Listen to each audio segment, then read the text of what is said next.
चूहा और खरगोश। एक सरसब्ज और शादाब जंगल में एक नन्हा सा चूहा रहता था। वो बज़ाहिर कमजोर था मगर अक्लमंद और देह का बहुत साफ था। इसी जंगल में एक खूबसूरत, तेज रफ्तार और फक्र से भरपूर खरगोश भी रहता था जो अपनी फुर्ती पर सबको कमतर समझता था। खरगोश अक्सर चूहे का मजाक उड़ाता और कहता, तुम जैसे कमजोर जानवर का जंगल में क्या काम, न रफ्तार है न ताकत। चूहा मुस्कुराकर खामोश रहता क्योंकि वो जानता था कि असल ताकत गुरूर में नहीं अक्ल में होती है।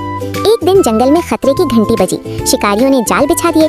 खरगोश अपनी तेज रफ्तारी के गुरूर में दौड़ता हुआ निकला और अचानक एक मजबूत जाल में फंस गया।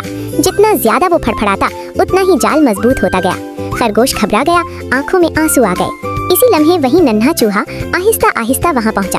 खरगोश ने शर्मिंदा होकर कहा, मैंने तुम्हें कमजोर समझा, आज मुझे बचा लो। चूहे ने एक लम्हा भी देर न की। उसने अपने नन्हे मगर तेज दांतों से जाल काटना शुरू किया।